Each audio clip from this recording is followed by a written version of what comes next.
Ms. Freckleton, thank you so much for joining us. Thank you for having me.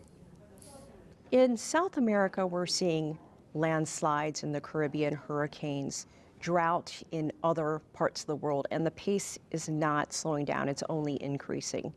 What do you consider the biggest disaster risks at the moment, and what is being done to reduce them and prevent them?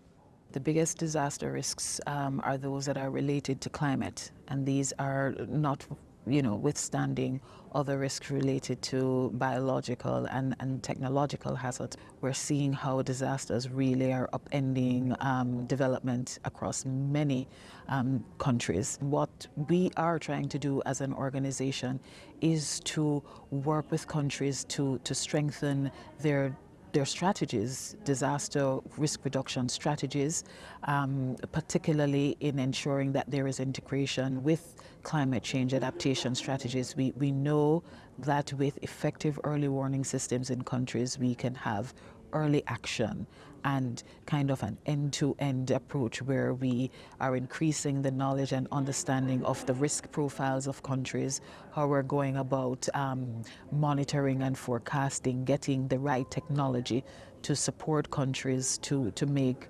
relevant predictions and analysis around weather events, and then taking it to the level on the ground where we're reaching and communicating with communities to ensure that they are responding.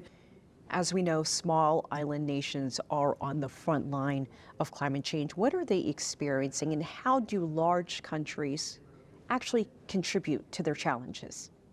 As a result of these climate-related disasters, we're seeing increase in drought, sea level rise. Climate change is impacting human health and the incidence of vector-borne diseases as well as heat-related diseases. We're seeing increased incidence of heat waves. So these are some of kind of the experiences that small island developing states are having. Approximately 25% of the population in small island developing states are disaster-affected people.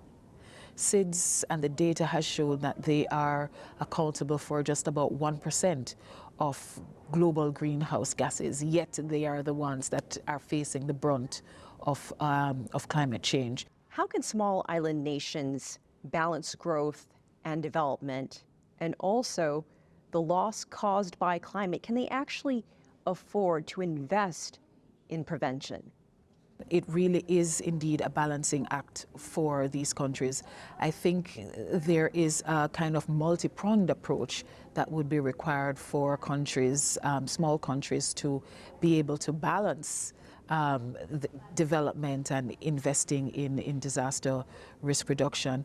And I think while it is a difficult policy decision to invest in prevention, the return on investment is actually much greater, because we're seeing that for every $1 invested in resilience and in prevention, there is a $6, return on averted losses. So this is it requires a change in mindset in terms of how we look at the spectrum of disaster risk reduction and where countries invest those resources. You're from Jamaica. No doubt you have seen and witnessed all the changes over the years. What have you experienced?